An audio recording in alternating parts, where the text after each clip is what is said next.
कधी विचार केलाय का की आपले पैसे आपल्यासाठी अजून चांगलं काम कसं करू शकतील? याचं उत्तर आहे बँकिंगच्या काही सोप्या गोष्टी समजून घेण्यात. चला तर मग आज आपण बँक आणि बँक खात्यांच्या जगात एक छोटीशी सफर करूया आणि बघूया की आपले आर्थिक निर्णय अधिक सोपे आणि प्रभावी कसे बनवायचे. तर मग सगळ्यात महत्त्वाचा प्रश्न येतो की आपल्या कष्टाच्या पैशांसाठी सर्वोत्तम घर कोणतं? या प्रश्नाचं उत्तर आपल्याला आपल्या आर्थिक ध्येयांपर्यंत पोहोचायला मदत करेल. कारण लक्षात घ्या, बँका आणि खाती ही फक्त पैसे ठेवायची जागा नाहीये, तर ही आपली स्वप्न पूर्ण करण्याची साधनं आहेत. चला तर मग सुरुवात करूया. सगळ्यात आधी आपण बँकांचे वेगवेगळे प्रकार समजून घेऊया. म्हणजे नक्की किती प्रकारच्या बँका असतात आणि त्या प्रत्येकीचं नेमकं काम काय आहे हे बघूया. तसं बघायला गेलं तर बँकांचं जग खूप मोठं आहे. म्हणजे बघा, देशाची अर्थव्यवस्था सांभाळायला सेंट्रल बँक आहे, उद्योगांना मदत करायला औद्योगिक विकास बँका आहेत, अशा अनेक बँका आहेत. प्रत्येकीचं काम वेगळं. पण आपल्या रोजच्या कामासाठी ना या सगळ्यांची ओळख असल्याची गरज नाही. अगदी बरोबर. म्हणजे एवढ्या सगळ्या प्रकारांमधून आपल्या रोजच्या आयुष्यात संबंध येतो तो फक्त 2 मुख्य प्रकारच्या बँकांची. चला आता आपण फक्त त्याच 2 प्रकारांवर लक्ष देऊया जे आपल्यासाठी सगळ्यात महत्त्वाचे आहेत. यातली पहिली म्हणजे कमर्शियल बँक. सोप्या भाषेत सांगायचं तर ह्या त्याच बँका आहेत ज्या आपल्याला सगळीकडे दिसतात. या सामान्य लोकांसाठी आणि व्यवसायांसाठी पैसे वाचवणं, कर्ज देणं अशा अनेक सेवा देतात. आपलं जवळजवळ सगळं बँकिंगचं काम याच बँकांमधून होतं. आणि दुसरा महत्त्वाचा प्रकार आहे सहकारी बँका. ह्या बँकांना नावाप्रमाणेच सहकार तत्वावर चालतात.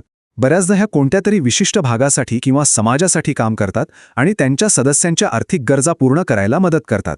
बरं, बँका तर कळल्या, पण त्या आपल्याला वापरण्यासाठी काय देतात? तर ती आहेत बँक खाती. आणि खरं सांगायचं तर आपलं सगळं फायनान्शियल प्लॅनिंग या 4 प्रकारच्या खात्यांभोवतीच फिरतं. तर ही 4 मुख्य हत्यारं आपल्या आर्थिक भात्यात आहेत: बचत खाते, चालू खाते, आवर्ती ठेव खाते आणि मुदत ठेव खाते. चला आता एकेकाचा अर्थ काय आहे आणि ते कधी वापरायचं हे समजून घेऊया. सगळ्यात आधी बघूया बचत खाते आणि चालू खाते. यातला फरक अगदी सोपा आहे. बचत खाते म्हणजे सेव्हिंग्ज अकाउंट. हे आहे पगारदार व्यक्ती, विद्यार्थी आणि ज्येष्ठ नागरिकांसाठी. यात सगळ्यात भारी गोष्ट काय तर ठेवलेल्या पैशांवर आपल्याला व्याज मिळतं, म्हणजे आपले पैसे थोडे वाढतात. याच्या अगदी उलट आहे चालू खाते म्हणजे करंट अकाउंट. हे खातं आहे खास व्यावसायिकांसाठी, ज्यांना दिवसातून खूप व्यवहार करायचे असतात. त्यांना व्याज वगैरे काही मिळत नाही, उलट काही सेवांसाठी बँक शुल्क लावू शकते. आता समजा आपल्याला भविष्यातल्या एखाद्या मोठ्या खर्चासाठी पैसे जमा करायचे आहेत, जसं की मुलांच्या शिक्षणासाठी किंवा घरातल्या लग्नासाठी. मग काय करणार? त्यासाठी आहे आवर्ती ठेव खाते. यात काय होतं की आपण दर महिन्याला एक ठरलेली रक्कम जमा करतो. याने बचतीची शिस्त पण लागते आणि हळूहळू एक मोठी रक्कम जमा होते. आता जर असं हवं असेल की बचत खात्यापेक्षा जास्त व्याज मिळावं आणि पैसे काही काळासाठी आरामात गुंतवून ठेवता यावेत, तर मग पुढचा पर्याय बेस्ट आहे. हे आहे मुदत ठेव खाते, ज्याला आपण सगळे FD किंवा फिक्स डिपॉझिट म्हणतो. यात आपल्याकडची एक मोठी रक्कम आपण एका ठराविक वेळेसाठी, म्हणजे समजा 1 वर्षासाठी किंवा 10 वर्षांसाठी बँकेत लॉक करतो.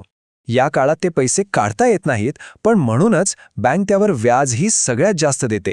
लाँग टर्म सेव्हिंगसाठी हा एक खूप सुरक्षित आणि चांगला पर्याय आहे.